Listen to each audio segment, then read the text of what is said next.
News bulletin में आपका स्वागत है। आइए जानते हैं बिहार की 30 फटाफट बड़ी खबरों को। नीट छात्रा दुष्कर्म और मौत मामले में हॉस्टल संचालक मनीष रंजन की जमानत याचिका कोर्ट ने खारिज कर दी है। सुनवाई के दौरान अदालत ने जांच अधिकारियों को कड़ी फटकार लगाई और जज ने नाराजगी जताते हुए कहा कि क्यों न आप लोगों के खिलाफ ही केस दर्ज कर दिया जाए। पवन सिंह को लेकर अक्षरा सिंह ने नाराजगी जताई। उन्होंने कहा कि वह कई जगह संबंध रखता है, फिर भी इससे कोई सवाल नहीं करता, जबकि उनके अफेयर की बात पर उन्हें ही गुनहगार बनाया जा रहा है। सरकार राजस्व वसूली में पिछड़ रही है और 31 मार्च 2023 तक 4,844 करोड़ रुपए बकाया बताए गए हैं। कैग की रिपोर्ट में इसका खुलासा हुआ है। रिपोर्ट में फसलों की सब्सिडी में भी धांधली की बात सामने आई है।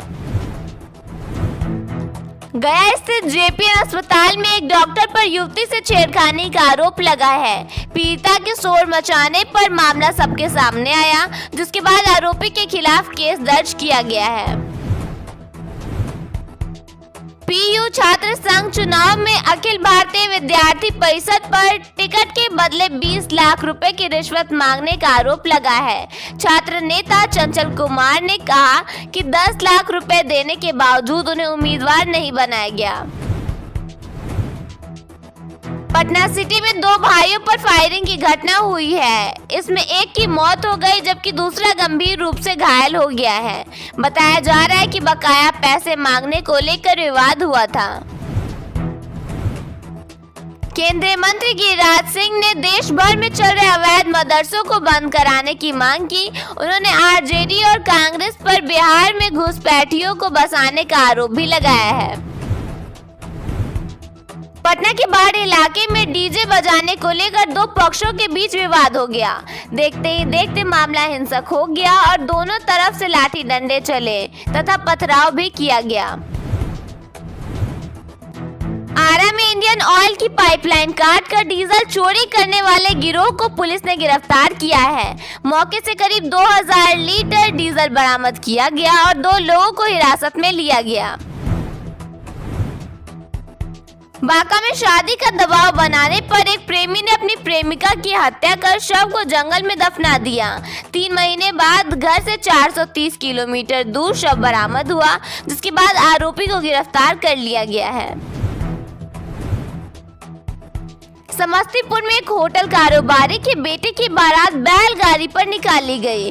बढ़ते प्रदूषण को लेकर जागरूकता संदेश देने के उद्देश्य से ऐसा किया गया, जिसे देखने के लिए लोगों की भीड़ जुट गई।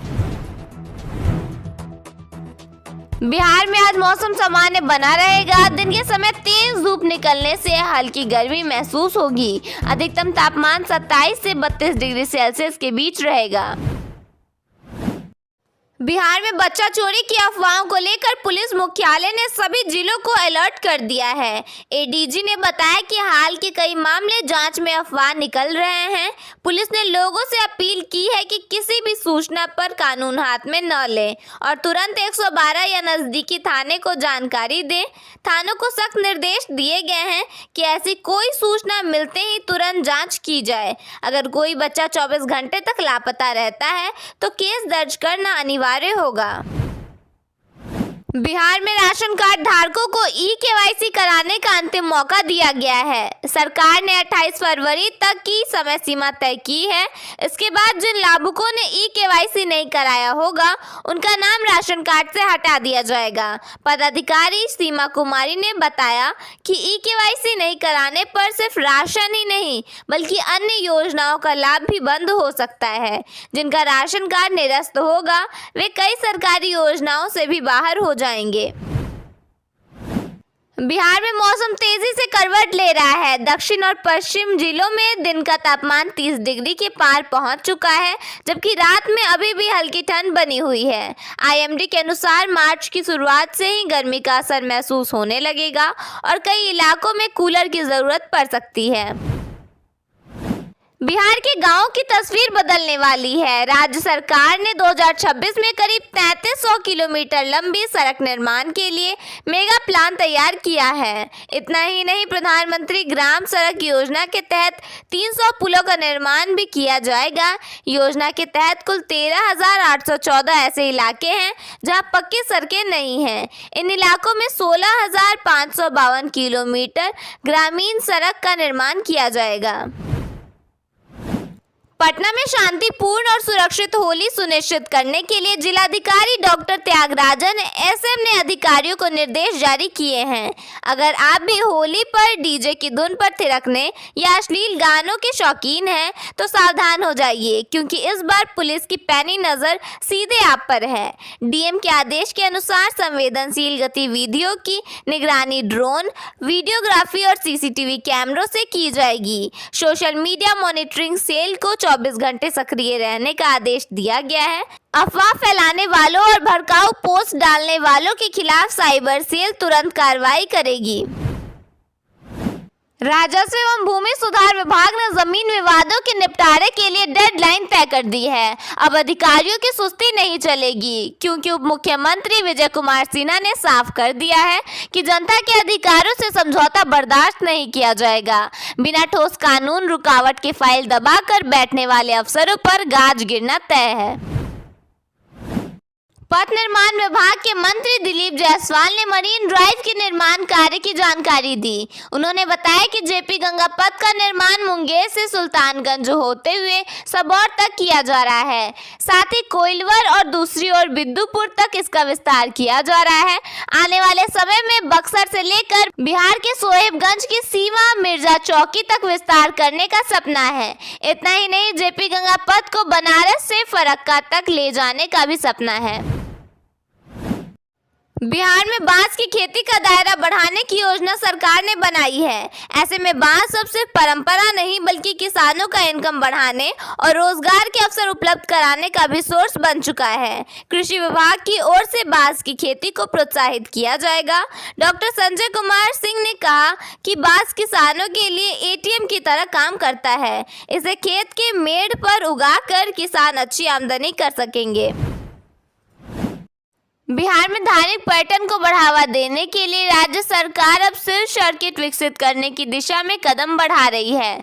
विधानसभा में पथ निर्माण मंत्री डॉक्टर दिलीप जायसवाल ने बताया कि राज्य के पौराणिक शिव मंदिरों को बेहतर सड़क संपर्क से जोड़ने की योजना बनाई जा रही है और इसके लिए केंद्र सरकार को प्रस्ताव भेजा जाएगा। पटना में मेट्रो विस्तार की रफ्तार तेज हो गई है। पटना मेट्रो ने भूतनाथ से मलाही पकड़ी तक नए सेक्शन पर ट्रायल रन शुरू कर दिया है। तकनीकी जांच पूरी होने के बाद होली के बाद 5 स्टेशनों तक मेट्रो सेवा शुरू होने की उम्मीद है।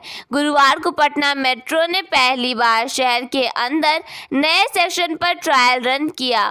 भूतनाथ मेट्रो स्टेशन से खेमनी चक और मलाही पकड़ी तक मेट्रो ट्रेन चलाई गई। गया सासाराम के यात्रियों के लिए बड़ी राहत की खबर है। धनबाद कोयम्बटूर अमृत भारत एक्सप्रेस को 1 मार्च को प्रधानमंत्री नरेंद्र मोदी हरी झंडी दिखाएंगे। गया सासाराम रूट से चलने वाली इस नई ट्रेन से दक्षिण भारत की यात्रा अब और आसान हो जाएगी। केंद्रीय गृह मंत्री अमित शाह ने अररिया में कहा कि भारत की जमीन पर रहने वाले हर अवैध घुसपैठियों को बाहर किया जाएगा। उन्होंने कहा कि यह कोई चुनावी जुमला नहीं, बल्कि मोदी सरकार का पक्का इरादा है। इस दिशा में जल्द कार्रवाई शुरू होगी। अररिया में बॉर्डर आउटपोस्ट लेटी और इंदरवा के उद्घाटन के मौके पर उन्होंने सशस्त्र सीमा बल की तरफ से की है। बिहार विधानसभा के बजट सत्र के बीच राजद विधायकों ने दलितों को जमीन देने की मांग पर प्रदर्शन किया। गुरुवार को विधायक हाथों में पोस्टर लेकर नारेबाजी करते हुए दिखे।